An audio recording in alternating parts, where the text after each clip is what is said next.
right. Hey, everybody. I am here today with the only Cincinnati Bengals NFL Hall of Famer, Anthony Muñoz, and we're here to talk about a couple things today, one of which will be our upcoming Bearcats and Musketeers versus Cancer golf outing, of which Anthony will play in for the second time this year. So that kind of pays homage to the rivalry between UC and XU, kind of conditioned or kind of based on the crosstown shootout, which brings me to my first question for Anthony. So I'll ask you a bunch of questions. You'll give your opinion.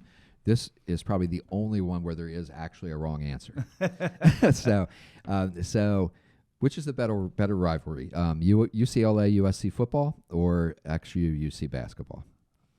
Oh, there's only one right question. You know, it's a USC UCLA. Come on. That's the wrong. I told you there was a wrong answer. I should have been a lot smarter than that. I should have known where I'm located now, my audience. So it's it's UC Xavier. It's UC. All right. Yeah, there you go. Good answer.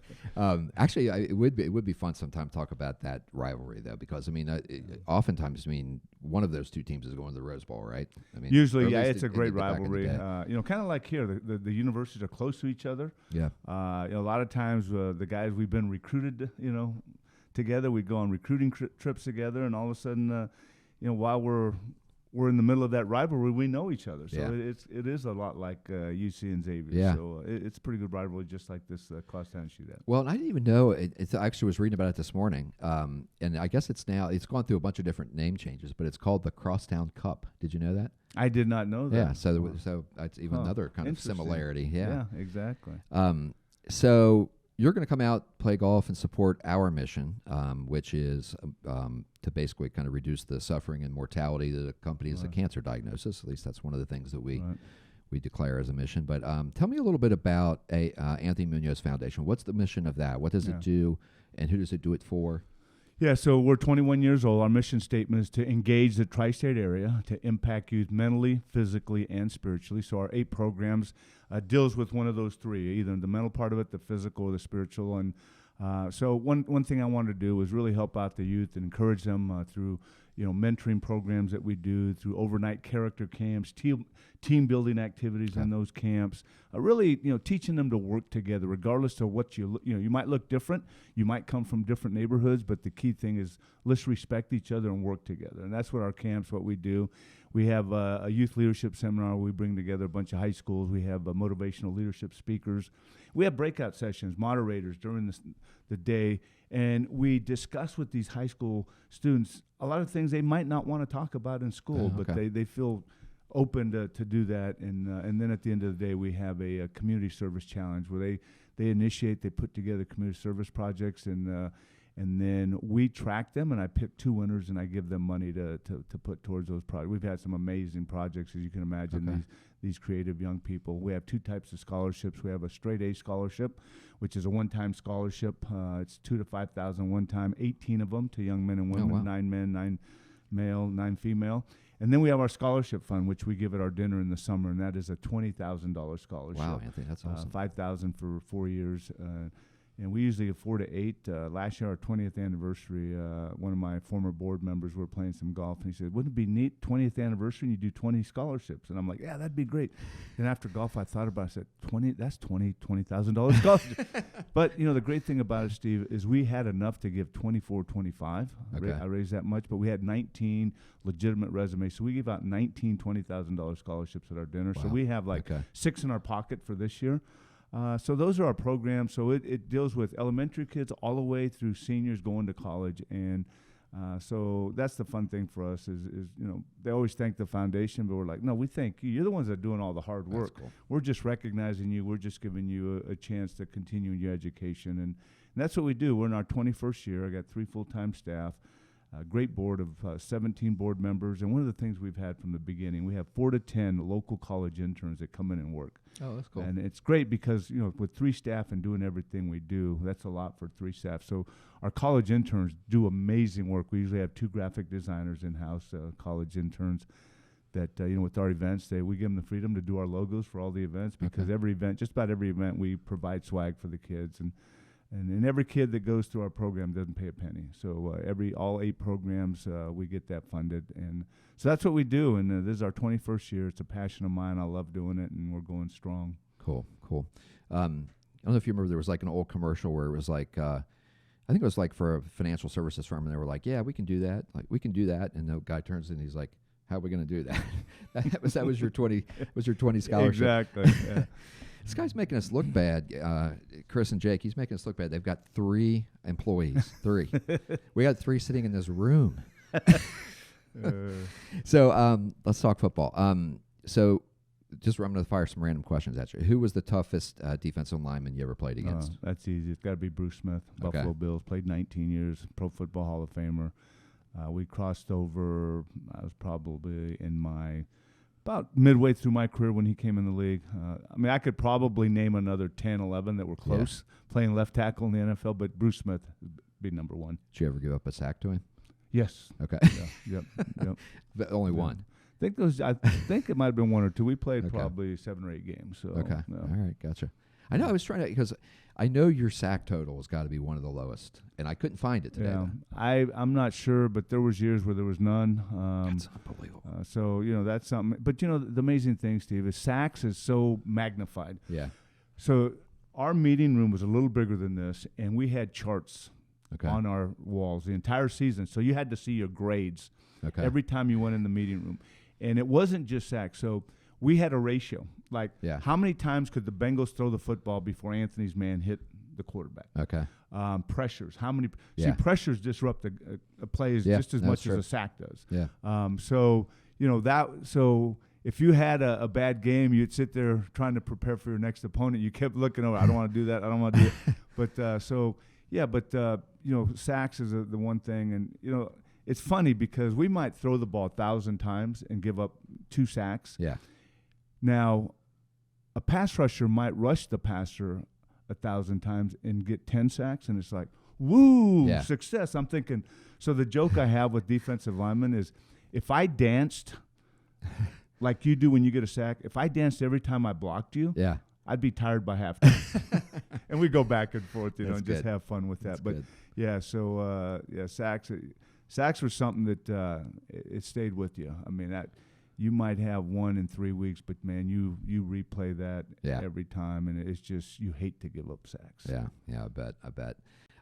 So current Bengals roster, is the second in a Bengals Hall of Famer on that roster right now? I hope it isn't. I hope it's like the 9th or 10th or 11th. Oh, well, okay, fair point. Because if we assume no in between, there's 2, 3, 4, 5, and 6 that played a long time, and they should be in the Hall of Fame. Yeah. Kenny Anderson, Kenny Riley, Isaac Curtis, Max Montoya. But on this roster now, if they continue the way they're going and healthy, it's. I'm not one that says, well, this guy is a future Hall of Famer. Give me 10, 11 years in the league, and then I'll. But there's no question, if Joe Burrow continues to play the way he's playing on a consistent basis for a dozen years, if Jamar Chase continues to play the way he's playing, Joe Mixon continues to play. I mean, there's a lot of guys on this roster that if they put together, in my whole criteria, someone, in my humble opinion, is if you start at the top like Jamar and Joe, and you continue. It's not, give me 4 or 5 years to ramp up, and then give me 3 or 4 great years, and then another. I want to see that play like these guys are right now, consistently for at least double-digit years or close to it. Is McPherson as good a kicker as he seems? You know what? There's another guy. He's. I had to straighten out a talk show host. I was on an interview during Super Bowl, which. Doing a lot of interviews, and I don't mind doing that. Yeah. If next year they go to the Super Bowl, I'll do twice as many interviews as an old Bengal. But so I'm on the radio, and the host refers to the greatest kicker in Bengal history, and I'm like, wait, the kid's a rookie. Yeah.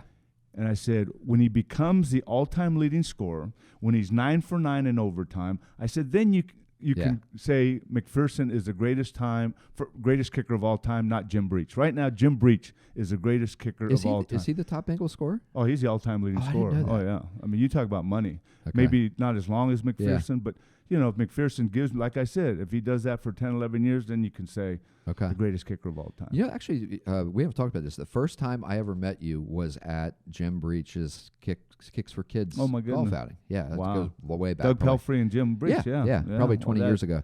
And I was playing I was far enough behind Lapham's foursome that most of the day his drives were like screaming in our direction. I don't know how many times I heard the guy yell 4. I mean, it was messy. We, former football players, all but Jim Breach, most of us learned that word quickly when we were playing golf. Okay, so one thing I wanted to ask you about is in my opinion, this crazy Deshaun Watson signing. So, you got 5 years, $46 million a year guaranteed. Yeah. We won't even talk about the charges that are pending. Yeah. But in your view, how difficult is that going to make it to re-sign Burrow? You know what? I think it does become difficult, but hopefully it isn't. I mean, if it was Tom Brady 7-8 years ago and he signed that contract, but I don't know. Maybe I don't know the quarterback position as well as I should. But man, that much guaranteed, and it's totally guaranteed. I know. I mean, totally guaranteed. He's a heck of a football player. Yeah. But so sometimes you do something with Baker Mayfield. Exactly. It's crazy. Mean, that's kind of saying, here's our starting number 1 pick. Right. He's just sitting there. And we'll put him out to the what trash. About me? Am I chopped liver? But yeah, I'm sure he'll end up somewhere else. There's no way they're going to keep him. And I know Seattle's been someone that he's been talking about. Of course, Russell Wilson just signed with Denver, so all-star quarterback leaves there, so that might be a good fit for him with Pete Carroll. But it's it just really I get dumbfounded by these baseball because they have a history of doing that. Right. I mean, but football doesn't. Yeah. And to see that it's totally guaranteed for someone like that, I mean, that really is confusing to me. Yeah, I agree. Yeah. I'm actually glad I'm not, because I'm not a football expert. I'm a fan, but I couldn't believe it. Yeah, I couldn't either. UC football, quick. We'll do this quickly.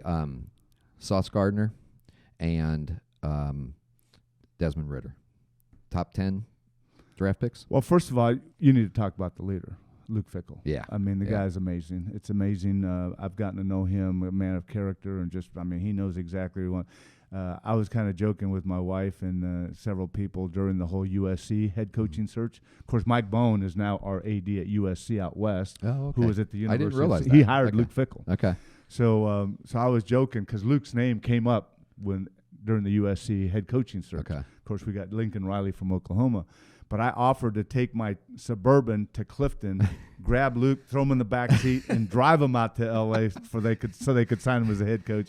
But I think I'd get the kidnapping charges or something like that. But I think you're getting confused again about what city you live in. I know, but that's your alma mater. You're always true to your alma mater, and we needed a head coach, and we got a great head coach. But that's true. I was a big Luke hoping that he might consider going out to USC, but I didn't want people upset with me here in Cincinnati. So I had to talk about him before the players because the guy's done a phenomenal job. And the fact that he's staying here, I'm thrilled because I enjoyed watching. But the two individuals you talked about not only had great careers at USC, but their stock seems to be going higher and higher as the days go on. So, for UC football to do as well as they're doing and to have 2 first-round guys, I mean, that does a lot not only for the city, the program, but for recruiting to be able to get more of those type of individuals in town.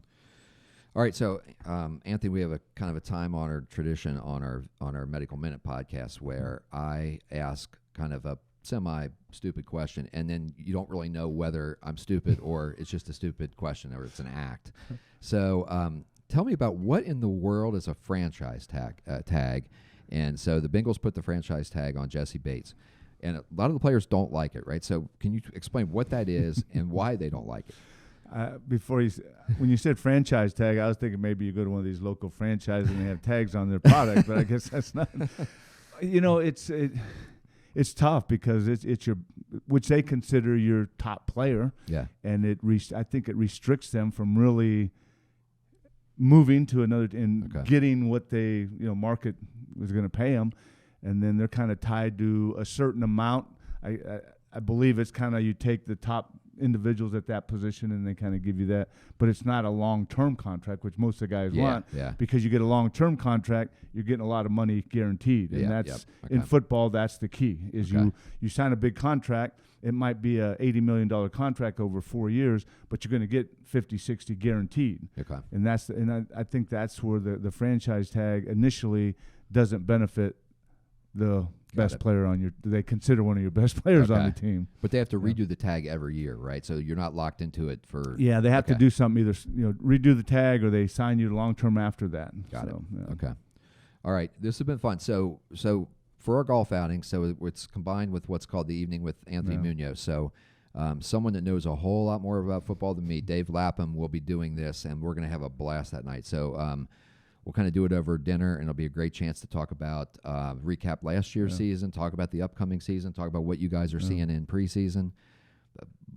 Roster should be pretty much set by then. Yeah, right? I mean, you're talking August 29th tonight. Usually that first week of September is the last preseason game. So, even though they have to make some cuts, you can pretty much see who has made it, there's some surprises at the end. But, I mean, to get a guy like Dave Lapham, I'm thrilled to be part of that evening. Of course, thrilled to be part of the golf tournament, which you mentioned I played in last year, and the fact that, people always talk about golf and, but really the bottom line is for what your mission. And that's really what draws me out, the fact that you're fighting, the cancer, and that's the big thing about the foundation and the golf tournament. But then you get a chance to go out there, and a lot of guys get to show their excellent golf talent. Some of us get to show mediocre golf, and but the fact that you have the UC Muskie challenge, I mean that's cool. I think that's a great concept, and I'm sure you came up with that. So kudos to you for coming up with that. And, so it's one of those things that you have the two schools, and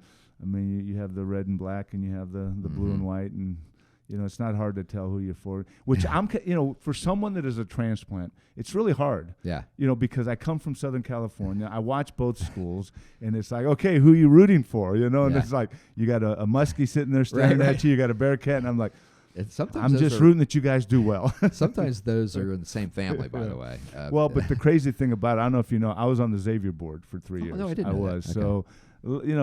Have a tendency to lean a little bit that way. My daughter got her master's at Xavier, and her husband finished his school at Xavier. So there's a little bit more that way. But then my son-in-law's father is a Bearcat. And, the grandkids are wearing black and red now. So that's what makes it fun, right? Yeah, it does. As you mentioned, sometimes it's the same family. Yeah. And it's funny, this year, just as a side note, this year's cross country shootout, so we've got both coaches are named Miller. So you got Wes and Sean Miller. Oh, that's so right. Sean's back, Yeah, so this will be great, and it'll be a great chance to recap Cincinnati sports that day. It'll be a real blast. So everybody come on out August 29th. You can go to our website, which is bearcatsvsmusketeers.org, and come out and see this guy play. Maybe if you see Dave Lapham swing a club, maybe kind of duck. I'd recommend it, Dave. And, I've always been coachable, I believe. I played a sport where you have a coach. And I referred to Jim Breach, excellent golfer coach. I play a lot with Jim, and he literally can see little things. And so I say, Jim, I'm not, there's a lot of guys when they're playing, they don't want you to, hey, you're doing this. Right. And then others will just give that to you freely. Yeah. But I've told Jim knows that when we're playing, because he can see just a little. I said, do not hesitate. Give me, and he's always helping me. So he's an amazing not only individual, but he's a really good golfer. So, Dave Lapham. The fact that you have Dave that night, I mean, here's a guy that he's an encyclopedia. The guy has retained every bit of knowledge, and you would have thought that he played with every guy when the franchise started. He played with a lot of guys while he played. And you would have thought he played with a lot of guys in the 90s. And even because the guy he knows so much. So for me to be involved in that evening with you, but to have Lap there is just amazing. It'll be a fun night. And as a side note, for whatever that's worth, he's an actual true gentleman, too. Oh, he's a great guy. Yeah, great guy. Definitely that. In fact, in 98, when I got inducted in the Pro Football Hall of Fame, my hometown in Southern California did a full day of, field dedication and retirement of jersey. We did, and they said, bring out one of your former teammates. We'll fly him out, put him. I said, there's only one guy that there's a lot of guys I could have brought out, but I said the one guy that has to come out, who I played next to my first 4 years as a Bengal. So Dave Lapham spent a whole couple days out in Ontario, California with me. So he got to meet my family and coaches and teachers there where I grew up. It's cool. Anthony, thank you, my friend. Thank Thanks you for coming very out. much. All Always right. great being with you. All right, Thank sounds you. good, man. All right, see ya. Thanks, everybody.